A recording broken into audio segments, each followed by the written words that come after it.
Calling the meek and the humble, welcome to Blackboard Jungle. So don't you fumble, just be humble.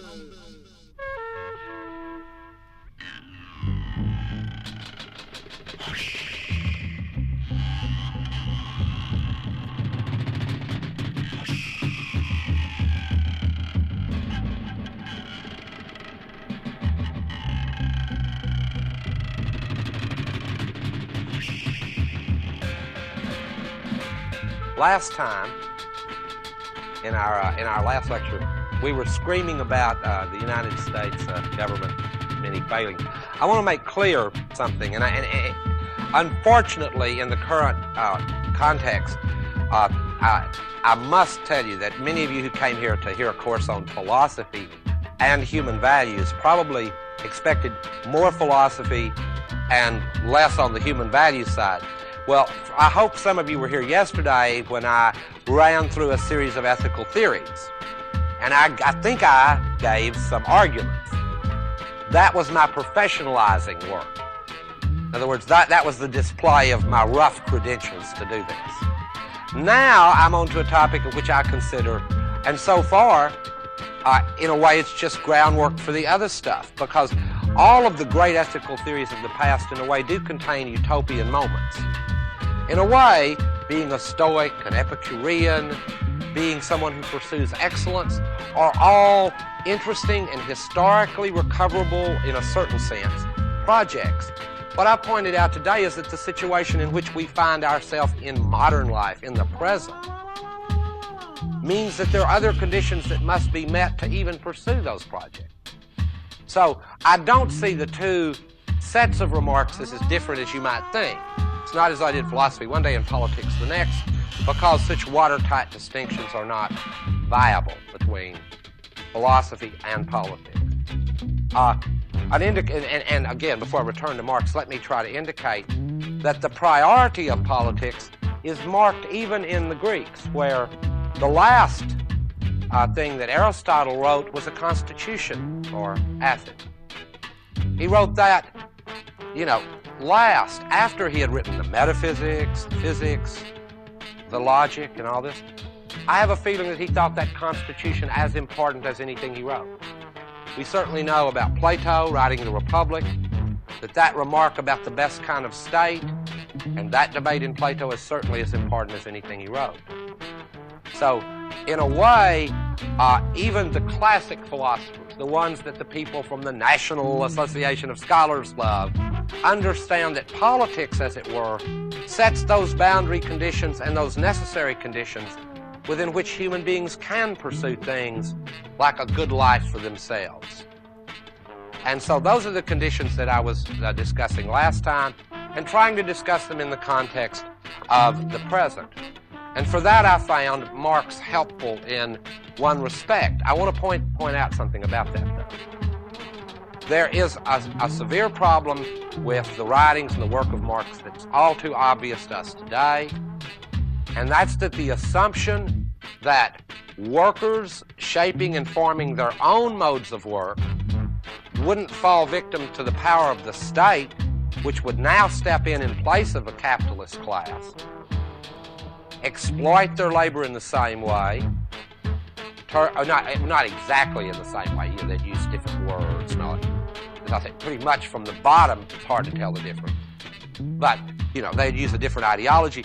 But his expectation that the state would do more than administer and would actually control the life of people was an absolute blind spot in his work. But then look at our liberal theorists. For them, an equal blind spot is that while they pay lip service to wanting to constrain the state, and let free enterprise flourish, that led, when it was tried, and it hasn't been tried in a long time, when it was tried, it led to a great, deep, worldwide depression that scared the capitalist class so much that no one's ever tried it again since. And no one plans to. President Reagan came into office promising to shrink the size of the state. As you may know, as a matter of fact, it's larger than ever. So that the process of a world becoming bureaucratically more complex and intrusive at the level of the state is a world phenomenon. It's not localizable.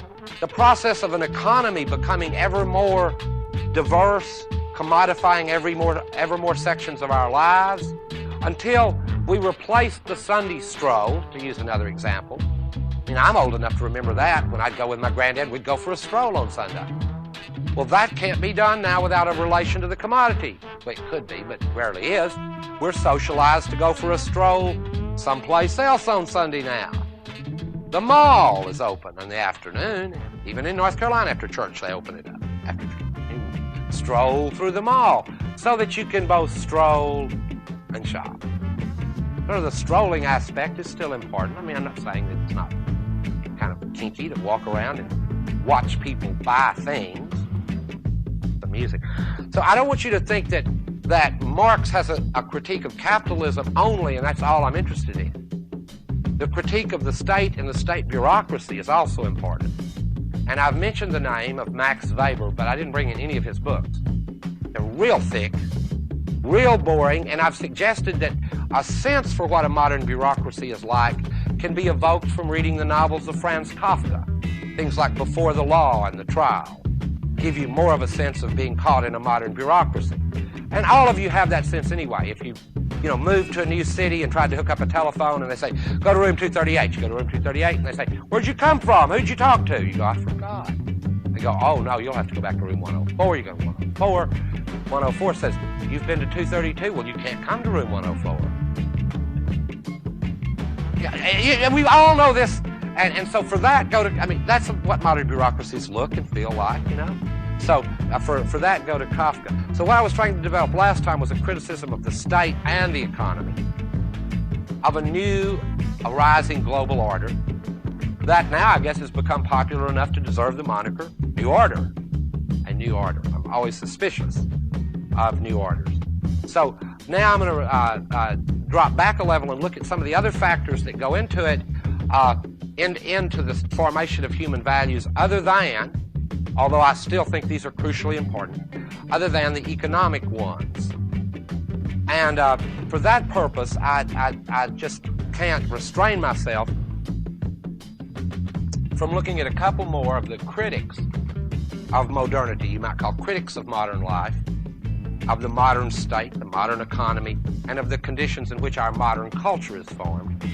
And one of those critics that I think's come under fire in Time magazine and elsewhere is Nietzsche. You may have heard of him, Nietzsche. It's very popular now to see Nietzsche as sort of the new threat. In the 60s, the right wing was worried that too many college professors read Marx. They don't worry about that anymore. People like Jan Ilster run huge institutes. They're analytic Marxists. That's respectable.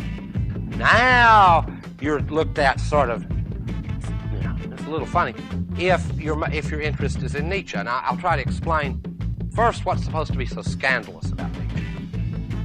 Nietzsche's supposed to hold the scandalous view that knowledge is a form of power.